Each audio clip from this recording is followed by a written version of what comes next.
Dit is de podcast van Omroep Friesland. Noordewien. Met Willem de Vries.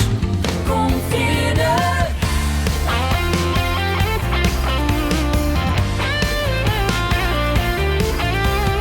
Alles wat er speelt. Omroep Friesland. Believe it when I tell you, darling, you could love me like a man.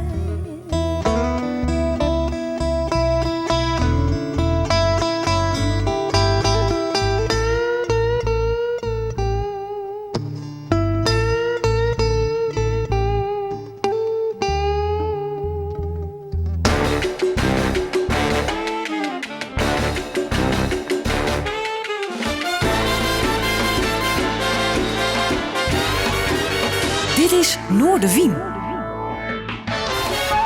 Goeie, en welkom bij Noordewien. Juwens net vanuit de studio, net vanuit Ljouwert, maar vanavond prachtig eiland Skilge.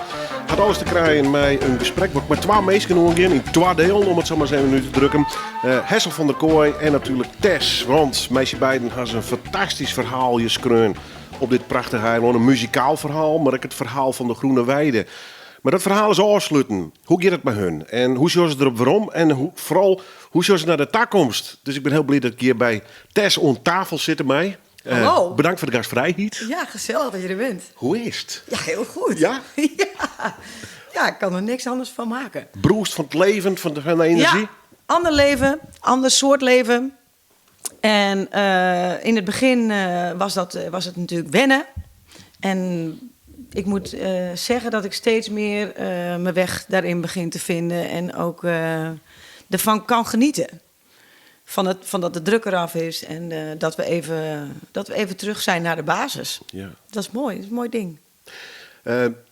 Die Heid, Hessel, die hier hoort van ja, voor mij wie het eigenlijk wel een soort logisch moment in mijn leven. Dat is juist naar hoe ik het opbouwd ha, hoe het succes pakt ha en daarna ben ik aan het opbouwen. Eigenlijk wel een beetje de circle of life gevoel Ja, kreeg ik er een beetje ja. bij. Doe best van een andere leeftijd tot een andere generatie. Hoe hast u dat beleefd? Nou ja, gek genoeg, eigenlijk ook wel een beetje hetzelfde. Kijk, voor hem is de Groene Weide eigenlijk een heel groot gedeelte van zijn cirkel, zeg maar. Ja. En voor mij is het een kleinere cirkel. Is het voor mij ook 27 jaar geweest natuurlijk dat ik het podium met hem heb gedeeld. Enorme periode. Ja, voor mijn leeftijd zeker. Ik was 15 jaar, dan ben je Ja. natuurlijk gewoon een snotaap. Ja. En dat in het begin is dat natuurlijk heel langzaam op gang gekomen. Maar ja, toch wel na een jaar of 3, 4 volle bak. Dus ik zie dan, ik constateer dan dat mijn leven misschien wel uit 2 cirkels bestaat. Waarin deze rond is en waarin het tijd wordt om een nieuwe opgang te jagen. Ja, misschien. En daarna nog wel ergens. Ja, dat weet je niet. Nee. Dus voor mij geen open eindje in dit geval hoor. Nee. Nee. Gewoon ook een volledig verhaal met alle hoogte, dieptepunten en wat ertussen zit. En wat ik gewoon nu afgesloten heb, in ieder geval in de Groene Weide. Ja, ik kan alleen maar fantastisch terugkijken op hele mooie momenten. Ja. En wat wel heel grappig is, het verhaal van die Heid is dat hij op een gegeven moment 16 hier weer. En er letterlijk onklappen bij de kroeg Mike dat hier. Ja. En toen stroomt ik rond die leeftijd 15, 16 hier echt in dat bedrijf. Hè? Dus, Ja. dus het begint eigenlijk net letterlijk, maar toch een soort vanzelfde leven. Ja. Grappig hoe dingen zich herhalen Ja. hè? In de Ja. generaties. History repeats. Ja. Blijkbaar wel. Ja, het was 15, maar ja, dus ik stond achter de bar. Ik werkte natuurlijk in de Groene Weide. Ik was veel in de studio. Ik vond het ook leuk om te zingen. Ja, en dat ging eigenlijk een beetje precies hetzelfde. Af en toe eens even een liedje. En dan zeiden mensen, ga je vanavond ook nog zingen? Nee, ik heb het druk. Ik moet achter de bar. En er waren te veel mensen. En daar is die oude wel voor. Hè? Dus, Ja, precies. Dat was zijn ding natuurlijk. Ja. En, maar op een gegeven moment toch maar even meezingen. Tweede stemmetje. Nou, toen een keer een liedje alleen. En dat werd steeds meer. Totdat ik op een gegeven moment mijn collega's zeiden van ja, hartstikke leuk dat jij... Maar je staat nu een half uur. En wij hebben een half uur dus niemand erbij achter de bar. Terwijl het hier ongelooflijk druk is. En toen hebben we op een gegeven moment gezegd van oké, maar dan moeten we dat gedeelte loslaten. En dan ga je gewoon volle bak op de muziek. En ja, toen zijn we echt het podium gaan delen, zeg maar, samen. Ja, heel bijzonder natuurlijk, met je vader dat te doen. Want wie van een gevoel voor duidelijk dat de horeca in je woest? Nee, ik denk dat het ook weer hetzelfde is als mijn vader. Is dat de horeca voor ons een middel is geweest om muzikaal datgene te doen op onze eigen manier. Kijk, als je je eigen podium hebt, dan kun je komen wanneer je wil, kun je gaan wanneer je wil, dan kun je het inrichten zoals je het wil. Heb je geen reistijd, geen gedoe, geen geouwe met soundcheck, want het is op jou ingericht. Het klopt altijd, dus het is gewoon plug and play. Heerlijk, ja. Het geeft heel veel rust Ja. en dus heel veel tijd ook om heel veel dingen ook daarnaast nog te doen. En voor mij is de combinatie van die horeca en die muziek is altijd heel erg kloppend geweest. En dat was ook de reden waarom toen de muziek stopte, maar er al heel snel voor mij een gevoel kwam van ja, maar dan klopt dat niet meer voor mij. Dus dan moeten we helemaal, we zijn niet van het halve werk, dan moeten we helemaal afscheid gaan nemen. Ja, En alles of niks, hè? Ja, hebben we allebei heel sterk. Is dat een familiedenkje of hast het toevallig maar in heid een beetje? Nee, dat is een familiedingetje. Ja. Wij gaan all the way of niet. Precies. Wij doen niks een beetje. Nee. Dat zit er gewoon niet in. Nee. 15 jaar de kroeg in en toch best op geen wolf van het eiland al gingen. Ja, ik ben wel gaan studeren volgens het boekje. Heb die periode ook wel nodig gehad om ook even gewoon verder te kijken en even wat anders te doen. Toen kwam ze in communicatiesferen te lopen. Ja. En, Wie dat een beetje van, ik maak toch wat? Of wie dat gewoon een bewuste nee, keuze? dat was wel bewust. Ik ben altijd wel iemand geweest die... ik vind het leuk om voor mensen te spreken. Ik vind het leuk om op het podium te staan. Ik ben mensenmens, dus ik vind het fijn om interactie te hebben. Die marketingkant sprak me aan. En dit was wel een opleiding waarbij ik ook als ondernemer... waar ik heel veel aan zou kunnen hebben. Dus dat was wel even een van een van de dingen om voor die opleiding te kiezen. En heb ik ook een machtig mooie tijd gehad. Ook veel gezongen in Amsterdam, coverbeentjes, dat soort dingen. Dus dat ging wel door. Maar ik kwam heel veel terug. Veel weekenden, vakanties. Was ik toch wel hier op de Schelling om in de Groene Weide te draaien. Ja, Ja, toch wel, Ja. Maar toch optreden. Misschien ook wel prettig om een beetje los te komen. Ja, van zo'n eiland even verder kijken. Ja. Ik had wel zoiets van, ik wil niet achteraf denken, had ik maar... Hoe zou het daar zijn? Of had ik maar even andere keuzes gemaakt en dan had ik misschien meer geweten. En nu heb ik voor mijn gevoel wel... Ik had genoeg meegemaakt om weer terug te keren. Ja. Zelfs spelen, maar witte periodes, concerten, kroegen, stappen, dat soort werk, zo'n soort echt studentenleven hier. Ik ben altijd al daarin lijk ik helemaal niet op mijn vader. Ik ben echt een feestbeest. Ik doe het licht uit, hoor. Ja, maar dat is een grappige manier, want het is van zichzelf helemaal geen kroegtijger. Nee, helemaal niet. No barfly. hè? Ik wel. Ja. Ja, en dat heeft de generatie overgeslagen. Want mijn oma, dus de moeder van mijn vader, die had kon dat hem ook. ook goed raken. Dus toen maakte die dochter nog een keer zwargen, maar... Nou ja, dat weet ik natuurlijk niet. Maar ik heb altijd vol gas gefeest. Ook in al die Groene Weide jaren heb ik daar echt waanzinnig naar mijn zin gehad. Door ons voorop op de reizen, Nou ja, we hadden de Polonaise. Ja, eigenlijk wel. En we hadden daar op een gegeven moment hebben daar ook een goede modus in gevonden. Hè? Want je bent natuurlijk, je bent gastheer, gastvrouw. En mijn vader die is die was altijd van de voorzorg, zeiden we altijd. En ik deed altijd de nazorg. Dus die was altijd om 8:30 in de kroeg. En dan ging iedereen aan tafel zitten. En je wou hoeren, En dan is iedereen nog fris. daar. Dan was iedereen nog fris en fruitig, geen gedoe. En ik kwam altijd om 10:00. En dan was het natuurlijk, dan begon het ook al haast. En ik bleef altijd tot het eind. Om te kijken of het allemaal ook goed ging natuurlijk. Hè. Maar ook de nazorg, dus het oude hoer. Ik kon beter omgaan met dronken mensen dan mijn vader. Ja, ik had daar meer geduld voor. Ik dacht altijd, prima. Ja.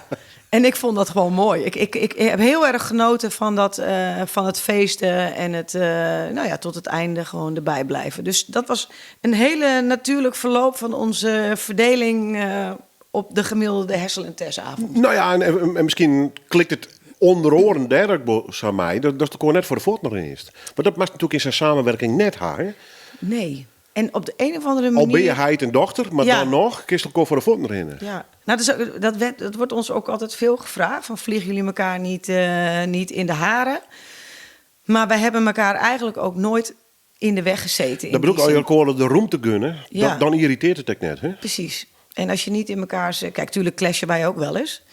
Ja, Maar je dat bent was- bijna redelijk uitsprutsen types natuurlijk. Maar... We zijn allebei, we hebben allebei het hart op de tong, maar daardoor kunnen we het van elkaar ook goed hebben, denk ik. En het enige waar wij soms op... Ik ben heel perfectionistisch.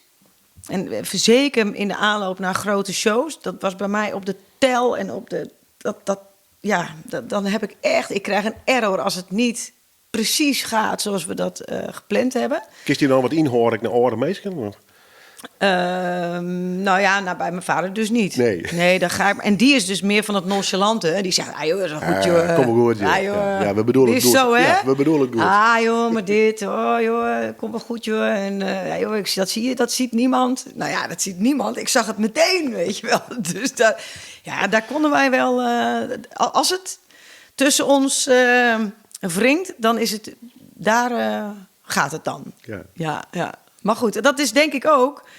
Hij heeft er vaker voor gezorgd dat ik dacht, nou ja, fuck it. Soms moet je dingen ook even laten om verder te komen.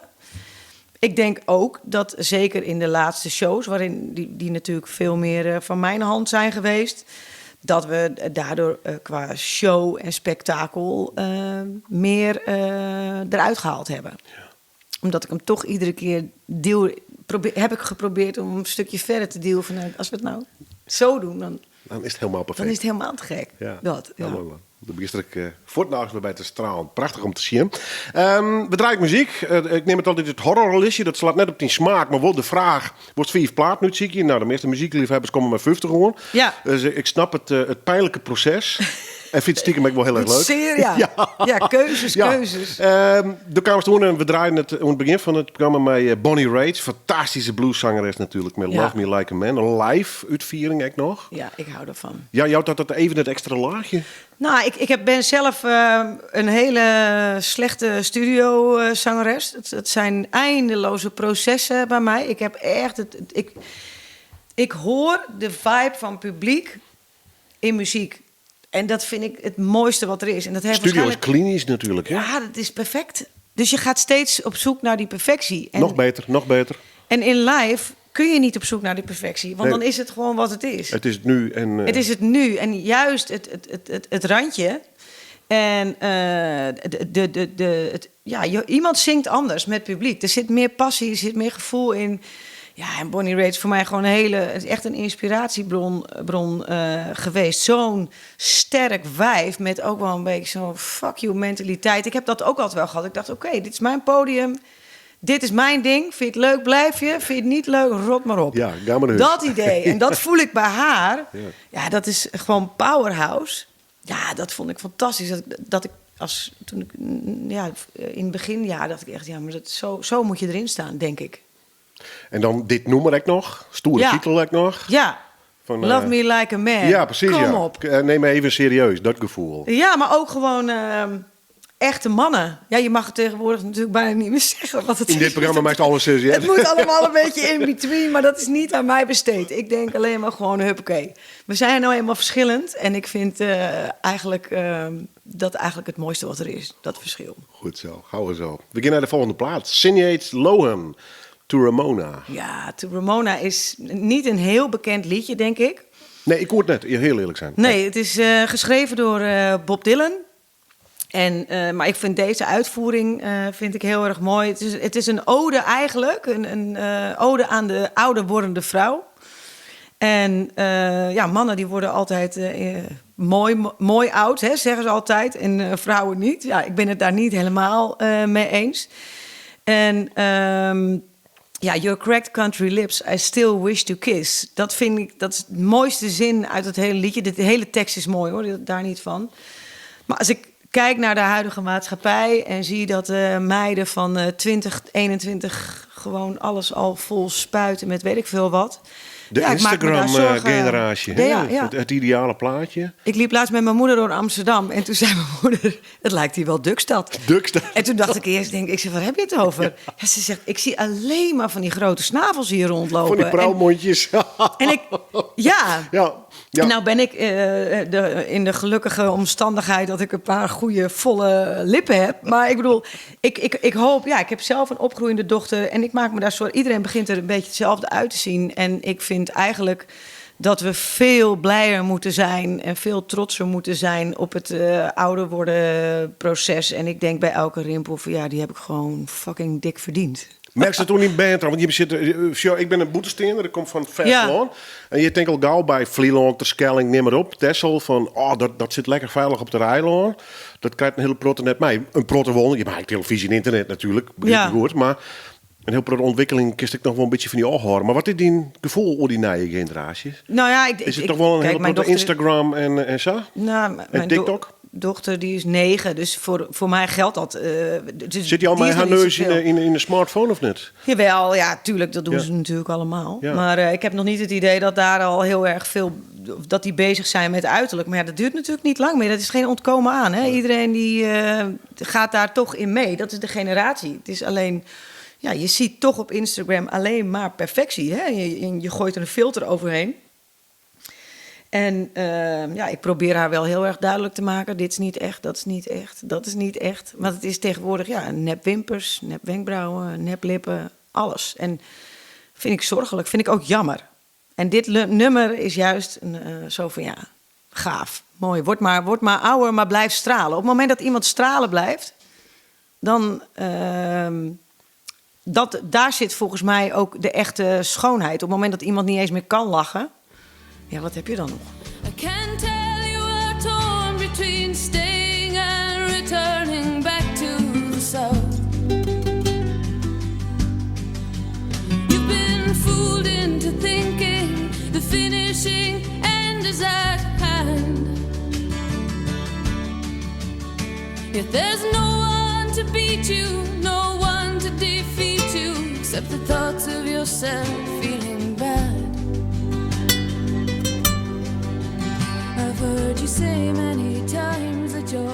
Prachtig nummer, ja, Biekenvel, absoluut. To Ramona. Het origineel komt dus van Bob Dylan, maar in dit geval terug de Ierse jongere Sinead Lohan uitviert. En komt dankzij mijn gast. Ik ben trouwens bij haar te gast hier op Skilge.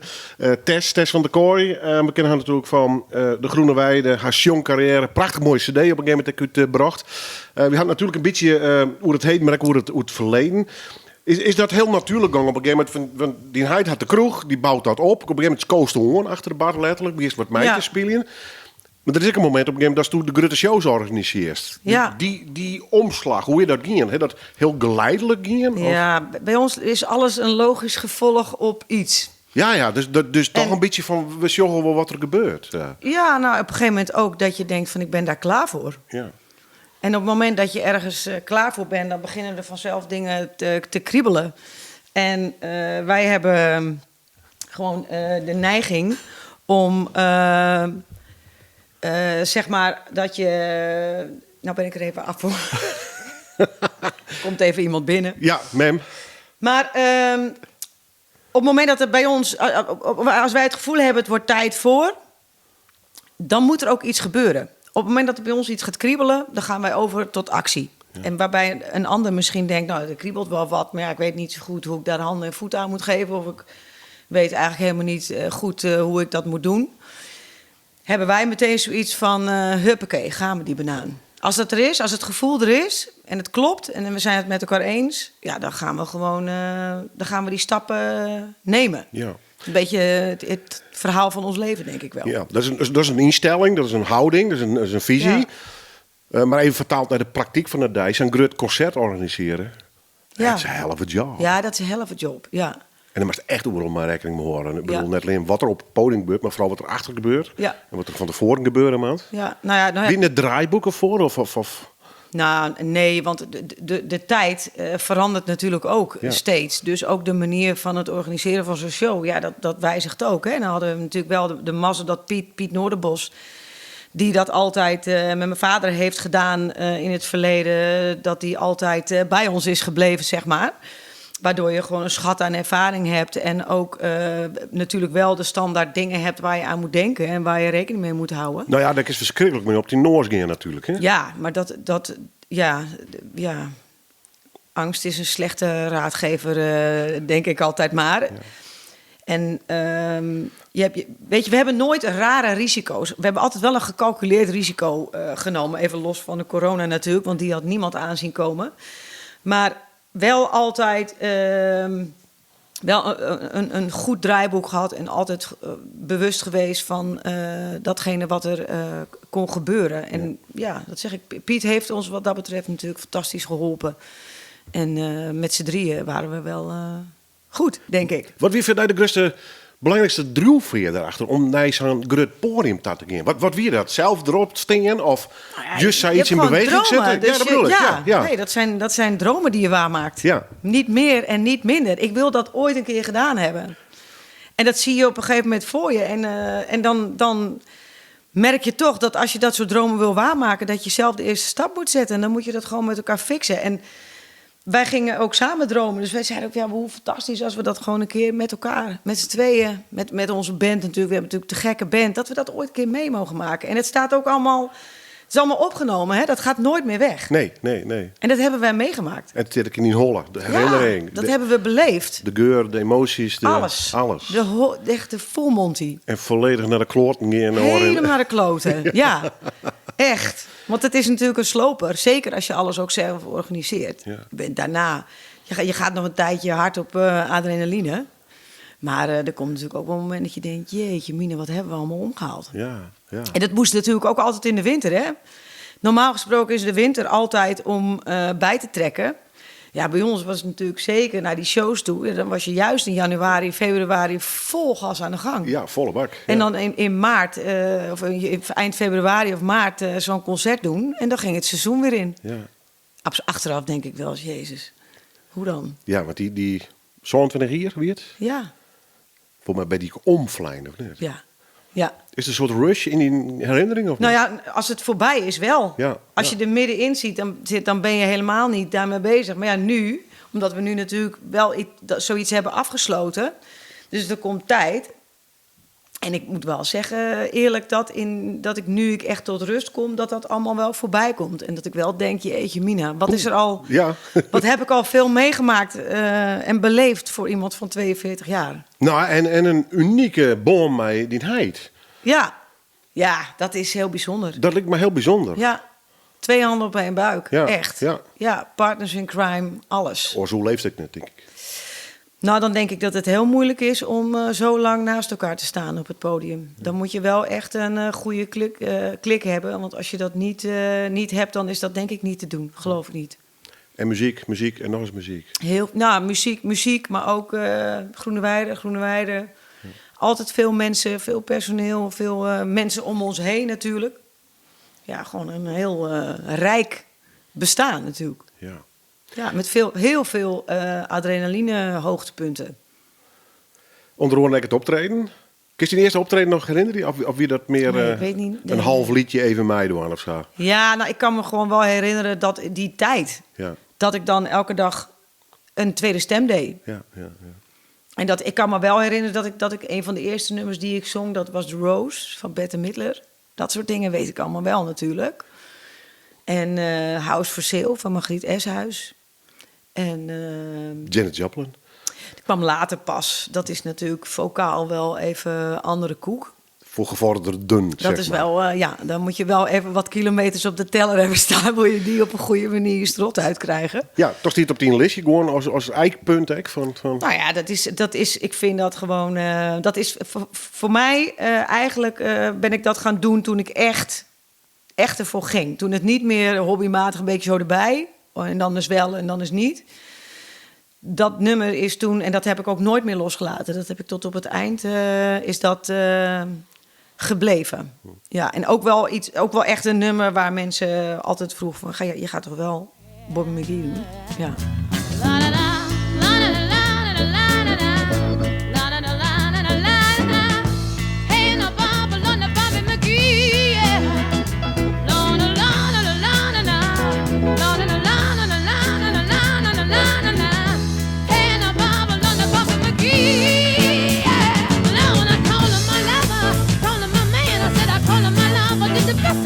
Come on, and the Bobby McGee, yeah. grote hit van Janis Joplin, Me en Bobby McGee. Stiep het listje van Tess, je te gast. Oorsom eigenlijk, want ik ben op Skilge. Met deze bijzondere uitstuurings praat ik nog maar haar heid. Maar eerst maar even het verhaal van Tess. De muziek natuurlijk, de kroeg. En haar smaak. Hier is het leven wel in hun tijd. Janis Joplin en zo. Woodstock, ja, stiekem wel hippies. Ja. Toch wel, hè? Ja. Dat past eigenlijk wel bij me.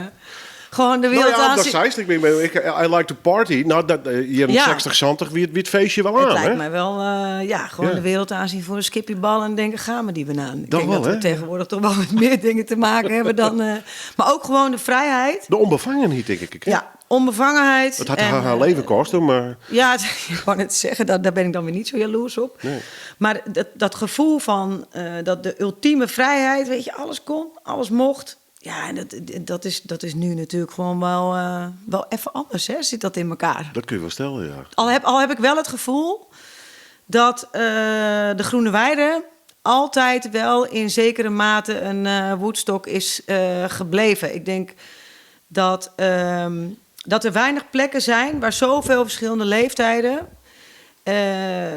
zo goed bij elkaar konden komen. Weet je, Groene Weide is altijd wel een plek geweest dat je kon er alleen heen gaan met een groep, met z'n tweeën, met je kinderen, opa en oma mee. Who cares? Alles kon, alles mocht. En dat gevoel, denk ik dat wel onze kracht altijd is geweest. Geen no judgment, zeg maar. Gewoon lekker, maakt niet uit wat je aan hebt, al kom je op je slippers, op je klompen. Alles prima. Ja. Maakt niet uit wat voor kleur je bent. Het maakt niet uit of je genderneutraal, biseksueel, Je doet maar. hetero. Ja. I don't care. Hey. En ik denk dat is voor mij de Groene Weide. Het ultieme vrijheidsgevoel. Vind je het leuk? Blijf je? Ben je klaar ermee? Ga je weer weg? Het gevoel dat alles oké is. Maar wie dat is het verhaal wat je met je personeel dan? Maar Joegen, ik bedoel, dat kan Stoofvinden en dat kan Hesselvinden. Maar de werkt er mij een enorme club meesken. Ja, maar ik denk Die wel moeten er direct uit stralen dat dan, als hè? jij als bedrijf straal je iets uit en de mensen die bij je komen werken, die voelen zich daar happy bij. Dat is een natuurlijk proces. Kijk, iemand die het liefst werkt met een strikje en een witte blouse en keurige puntschoentjes met glim en toestanden en tafellakens en dat soort dingen, die gaat natuurlijk niet in de Groene Weide solliciteren. Dus dat is ook iets wat denk ik vanzelf gaat. Er komen vanzelf mensen bij je werken die passen bij jouw concept en bij de manier waarop jij in het leven staat. Dat dwingt toch een beetje aan. Ja, ik denk het wel, ja. Ja. En dat wie die ervaring ook wel mij die stappen in de muziekverhaal, de grote concerten, maar ik het cd opnemen, Ja. de promo's die staan dorst. En, Ja, denk in mogelijkheden en niet in onmogelijkheden. Ja. En ook wel gewoon heel veel humor. Dat is wel iets, en dat hebben we in de Groene Weide, ja, we hebben daar natuurlijk ook omdat er ook zoveel aparte mensen kwamen, kleurrijke mensen. Ja, we hebben er altijd vreselijk de humor van ingezien.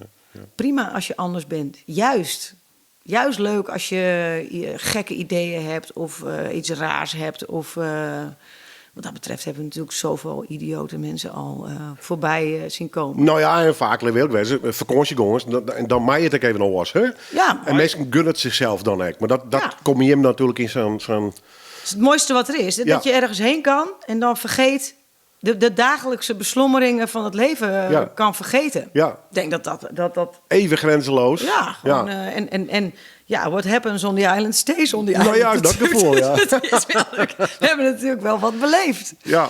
En dat gevoel, ja, op het moment dat je op de boot stapt, laat je ook iets achter. En dat is denk ik toch wel een beetje je dagelijkse beslommering, je zorgen en je shit. Ja. Ja, en dan krijg je als iedereen dat doet en je creëert een sfeer waarin iedereen mag zijn wie die is, dan denk ik inderdaad, nou ja, dat dan blijkbaar resulteert dat dan toch in een soort van, nou ja, een beetje een Woodstock-gevoel misschien wel. Ja, en Os krijgt Ahoy net vol, denk ik dan. Nou ja, er zijn natuurlijk meerdere mogelijkheden, maar wij Ja, nee, ik bedoel maar helemaal op dat gevoel. Mensen Ja. komen weer van dat gevoel. Ik naar zo'n zaal daar, die Ja. wat totaal net vergelijken is met hier natuurlijk. Dus eigenlijk thuis heel even een paar uurtjes helemaal in die vibe gaan zitten. Ja. Kostte dat een grote moeite om die sfeer ook in zo'n zaal te krijgen? Nee, want die sfeer die hangt bij ons. Ja, precies. Het zit hem in de meesken. Het zit hem in de mensen. Ja. Dat zit hem in de mensen. De en manier het hoe je is daar ook- op zo'n ja. podium staat, hoe je de mensen tas spreken, de nummers die je spelen. Ja, en ook gewoon op het podium gewoon weer diegene zijn die je bent. Niet proberen iets anders te doen. Kijk, tuurlijk ga je daar met heel veel... Wil je ook spektakel en moet je show. Maar we hebben natuurlijk, zeker ook in Ziggo Dome... toen we natuurlijk... Wij openden daar met een weerbericht van de Brandaris. Nou ja, dan heb je het eerste eilandgevoel volgens mij al getackeld. Hij zit ik me hier nog voor. Sta je met 1-0 voor. En we hebben altijd thema's van het eiland meegesleurd daar naartoe. We hebben ons altijd heel erg beseft dat het een verdeling is van het eilandgevoel en wij. En dat je daarmee iets kunt creëren wat past bij ons en wat de mensen bij ons willen zien en voelen. Je bent heel actief zelf, ook als muzikant, als een cd uitbracht en nummers opnemen, studiowerk, de Ja. works, zo zeg maar. Ja. Had je dat ooit los, jongen, van de Groene Weide en die leven hier op Skilge? Is het een muziekcarrière geweest of is het gewoon een onderdeel van? Nou ja, ja, dat vind ik een hele moeilijke vraag. Want op het moment dat je een plaat aan het maken bent, dan doe je dat natuurlijk niet. Om dat alleen in de Groene Weide een beetje Nee. los te laten. Dus je Weer doet alles dat, of niks. Hup, alles. ja, toch ook wel. Maar ja, het probleem bij ons is altijd wel geweest... is, want we willen wel heel erg veel... maar altijd wel onder onze eigen voorwaarden. En Want dat had je kan ooit wel. gedroomd om de vaste wal Nou ja. en dan een artiestenbestaan te leiden? Nou, nee, want ik had ook al kinderen en dan... Ja, je kan wel van alles willen... maar als je bepaalde voorwaarden voor jezelf schept... waar je dat onder wil gaan doen... dan moet je ook realistisch zijn, eerlijk zijn... en dan moet je ook accepteren dat daar dan beperkingen zijn. Maar hier is het wol, even als droom. Ja, je moet dromen, want anders komt er niks uit je vingers.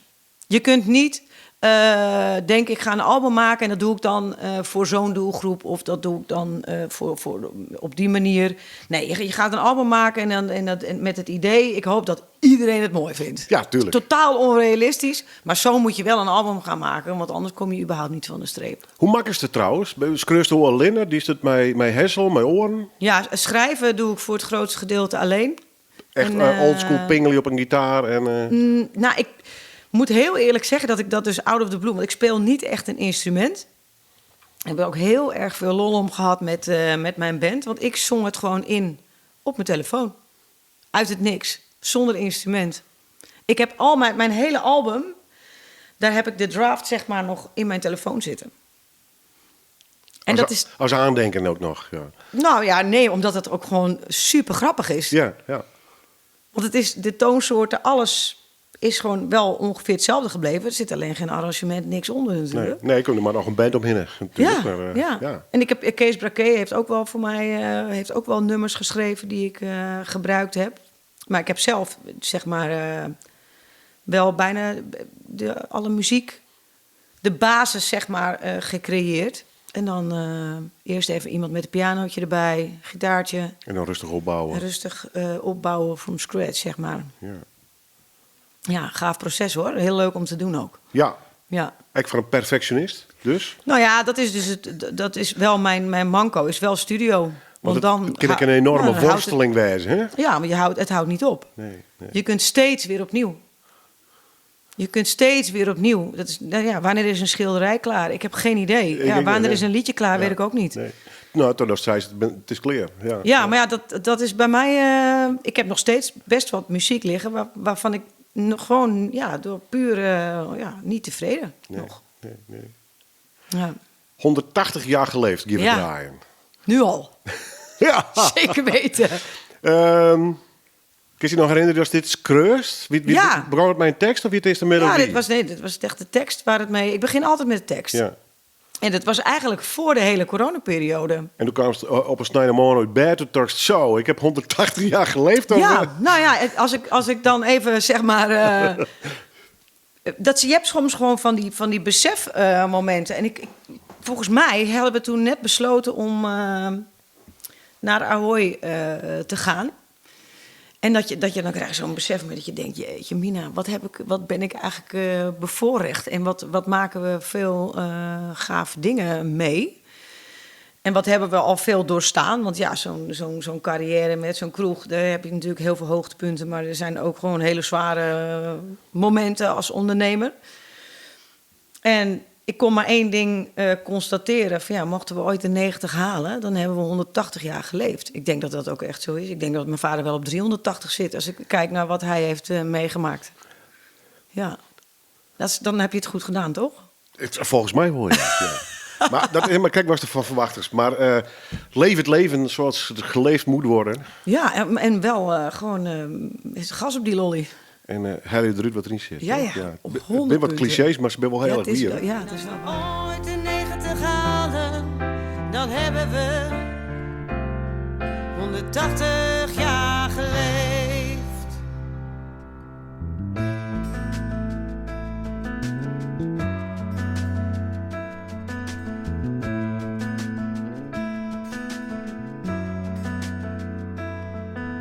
Genieten van het nu, met terugwerkende kracht. Alles nog een keer voorbij, een beetje overdag, maar het meeste in de nacht. Is het dan wel alles wat je had verwacht? Prachtig nummer van Tess, waar ik Joert te gast ben op het prachtige eiland Skilge. 180 jaar geleefd. Stoppen met de Groene Weide, stoppen eigenlijk een beetje met muziek. Zit in een nieuwe fase. Waar sta je op dit stuit van die gevoel? Sorry? Waar sta je op dit moment? Dus ik sta gewoon even stil, eigenlijk. Heel bewust, hè? Heel bewust, ja. Ja, ik denk toch dat... kijk, op een gegeven moment ging... Ahoy ging natuurlijk niet door. Dat was een enorme klap, hè? Nou ja, dat was natuurlijk zo'n raar moment. Omdat je dus... Ja, dat is net dat je een berg beklimt. En je bent aan de top. Je hoeft alleen die vlag nog neer te zetten. En dat gebeurt dus niet. Dus je bent een soort van adrenalinebom die niet kan ontladen. Niet op de manier zoals je daar 1,5 jaar naartoe hebt geleefd. Je hebt een soort, ja, dus dat is echt een open eindje. En waarbij heel Nederland zei, oh, lekker tot rust komen. Ja, waren wij natuurlijk helemaal niet tot rust aan het komen. Want het ontmantelen van zo'n grote show en de afwikkeling ervan... Ja, dat was natuurlijk gewoon een kuttijd. Ja. Dat was echt... Ik heb echt een hele tijd gedacht van, maar wat... Ik kon het ook even niet meer overzien. Want ja, je weet wat het gekost heeft. Je weet dat je binnen die 48-uursregeling zit. Je weet dat je alles moet gaan betalen, terwijl er geen show komt. Je weet ook dat iedereen zijn kaartje terug kan vragen. Je weet niet of je het over kunt doen in november. Dus je zit in een hele rare vacuüm kom je terecht. En het land heeft natuurlijk. Dus je hebt ook nog eens een keertje je zorgen over van... Goh, in wat voor fase zijn we nou eigenlijk in ons leven? Hoe komt het? Ja. Hoe komt het? Hast een gezin? Ik bedoel, je hebt een gezin. Ja. Je hebt je kinderen in één keer thuis die je moet gaan lesgeven. En dat was ongelooflijk veel in één keer. En ik heb toch in die eerste maanden wel in mijn hoofd gedacht... ik weet niet of wij dit overleven. Als in zakelijk gezien. Ik weet niet of wij dit kunnen, of wij deze klap kunnen opvangen. Je bent toch gewoon MKB'er, hè? Die gewoon hele gekke dingen aan het doen is. Ja. Nooit een probleem geweest. Altijd goed over nagedacht. Ja, maar geen multimiljonair Nee, mee. Deze zag natuurlijk niemand aankomen. Dus dat zijn dingen die heeft niemand ingecalculeerd. Dat is gewoon, bij iedereen is dat gewoon kaart op zijn dak gekomen.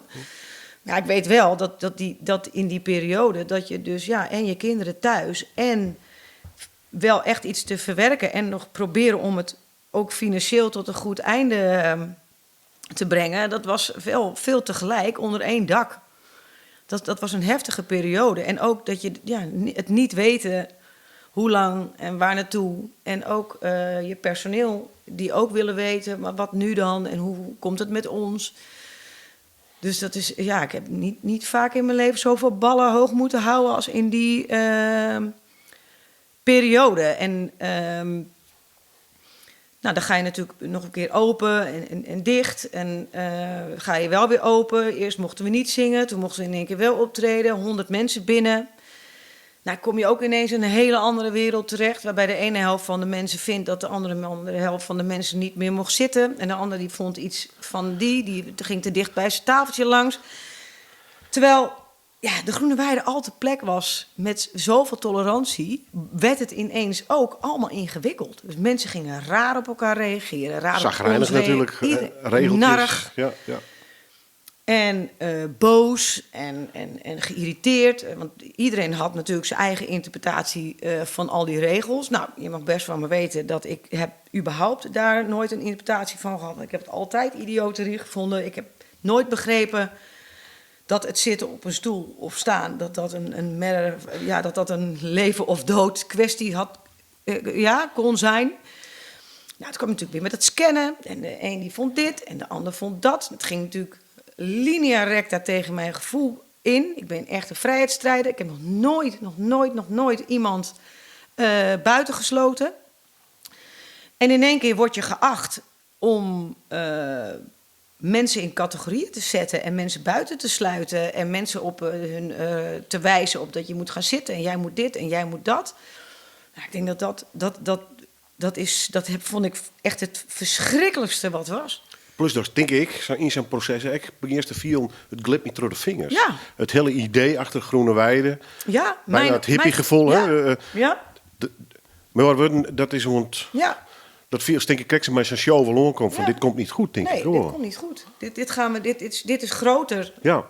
Groter dan wij kunnen beseffen. Want we hebben natuurlijk in het begin best het idee gehad, we gaan het wel overdoen. Ja. Ik denk dat ik de eerste was die zei, maar dit is zo groot, dit gaat gewoon heel lang duren. Ja. Mijn vader zei tegen mij, wel nee hoor, dit is zo meteen klaar in november. Kom wel goedje. Kom wel goedje. Ja. Ik zei, het komt helemaal niet goedje. Nee. Ik zei, we hebben gewoon een heel groot probleem. En ik denk dat als wij nu de stekker eruit trekken, dan hebben wij een goede onderhandelingspositie. Want we zijn de eerste. En soms moet je die pleister er ook maar afscheuren. En dan heel snel proberen om eruit te komen. Achteraf ben ik super blij dat we het op die manier gedaan hebben. Want ik rond liever iets kort af dan dat het een slepende kwestie wordt zonder dat het een uitzichtloze situatie wordt. Kijk, het opladen van zo'n show is ook mega. Dus ik zag dat op een gegeven moment ook niet meer gebeuren. Zeker niet in combinatie met alles wat er ook in de Groene Weide gebeurde. En dat hele proces. En toen mocht het ineens weer open. En toen dacht iedereen ook in één keer, alles is voorbij. Ja, we zijn het vergeten, klaar. Klaar. En toen mochten we vol gas. En toen kwam de man met de hamer. En die sloeg me echt niet op mijn hoofd, maar vol in mijn gezicht. Volle bak. Ja. Ik stond op het podium. Het leek wel alsof ik een soort van bevriezing. Ik had alles wat er gebeurd was gewoon. Ik heb niet de tijd gehad om dat nog op een juiste manier een plek te geven. En kon ik dus. Ik stagneerde gewoon, letterlijk. Echt, ik heb echt op het podium gestaan dat ik echt dacht, ik zweten, paniek, gewoon pure paniek. En ik kon ook niet geloven dat mensen zo weer, terwijl de boosheid naar elkaar toe, die we allemaal, wat allemaal voorbij was gekomen, ik kon dat niet even zo zeggen, klaar, kusje erop en door. Nee, toen kwam hij pas. Toen kwam het besef en toen begon ik te voelen dat ik niet meer. Op de een of andere manier was ik ook niet meer op mijn plek.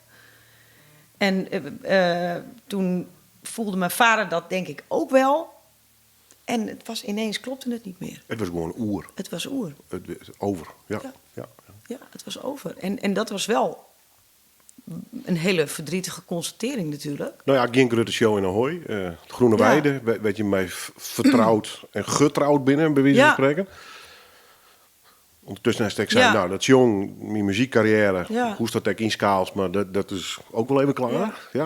Nou, kijk, ik wil het ook niet groter maken dan het is. Maar je zit geen Brutse vrouw, vind ik. Nee, maar ik ben, maar zo voel ik dat ook helemaal niet. Want ik vind. Ik merk geen balen, maar geen frustratie. Nee, want je moet het ook wel in het juiste perspectief blijven bekijken. En dan denk ik bij mezelf, ik heb gewoon verschrikkelijk veel meegemaakt. En je bent ondernemer, dus je hakt altijd door. Maar soms stoppen, weten wanneer je moet stoppen, wanneer het genoeg is ook ondernemen. Dat hoort er ook bij. En op het moment dat je te ver doorschiet in de dingen die je doet, omdat ze nou eenmaal altijd zo geweest zijn, dan doe je jezelf tekort. En ook datgene wat je kan, je talent en je energie. En op het moment dat datgene wat je altijd heel erg veel energie heeft gegeven, energie gaat kosten, dan zit je op het verkeerde spoor. En dan vind ik gewoon dat je naar jezelf en je omgeving verplicht bent ook om daar gewoon naar te handelen. Dan moet het ook maar over zijn. Ja, en dan inderdaad zijn wij daar extreem in. Dus dat gaat niet een beetje. Maar als het roeren omgaat, dan gaat hij ook meteen rankang. Was hij weer alles of niks? Alles of niks. Ja. En op dat spoor zitten we nu. En nu begint hier weer nieuwe energie te komen. En dat is gewoon heel gaaf. Dat is gewoon, ik heb het gevoel dat ik een waanzinnig hoofdstuk in mijn leven heb afgesloten. Er komen ook weer nieuwe dingen voor terug. Ik dwing mezelf. Concreet of net? Sorry? Of Hastelplan? Nee. Nou, mijn plan op dit moment is heel erg genieten van mijn kinderen en van mijn gezin. En genieten van het feit dat ik niet doorlopend op een sneltrein zit. En ik moet mezelf nu gewoon dwingen om te genieten van het stilstaan. Omdat ik weet dat er komen alleen nieuwe dingen op je pad op het moment dat je jezelf in de ogen durft aan te kijken in het grote niks. Het is niet. Ik heb nog nooit in een niets-situatie gezeten. En dan heb ik nog niet eens over echt helemaal niks. Maar voor mijn doen is dit een hele rustige, easy periode. En vanuit daar wil ik verder. Ja, ik vind het belangrijk om even helemaal terug te gaan naar nul. Go your own way. Ja, dat vind ik heel gaaf nummer. You can go your own way. Dat kan dus altijd. Maar dat is een beetje wat nog naar je leeft dus. Van, ik ga mijn eigen paard. En welk paard het wordt, dat wist dus nog niet. Nou ja, we zijn denk ik heel erg geneigd om keuzes te maken. Ook wel om andere mensen te pleasen, hè? Ja, mensen hebben ook wel, wat vindt jouw vader daarvan, dat je ermee stopt? Zo van, je hebt de verplichting naar je familie, want er is iets opgebouwd. Terwijl, zo hebben wij nooit geleefd. You can go your own way, altijd. En ik vind het slecht om je moet je nooit dingen laten opleggen op basis van het verleden of je familie of wat andere mensen ervan vinden. Ik heb natuurlijk heel veel mensen teleurgesteld met het feit dat wij hebben mensen teleurgesteld doordat we zijn gestopt. Maar het kan niet zo zijn dat je dan doorgaat terwijl je zelf voelt dat het anders moet. Ja, you can go, dat vind ik heel belangrijk. Ja, ik denk dat dat voor iedereen belangrijk is. Ik probeer dat bij mijn kinderen ook echt heel erg hun duidelijk te maken. Ja. Dank u wel. Ja, bedankt. Won't do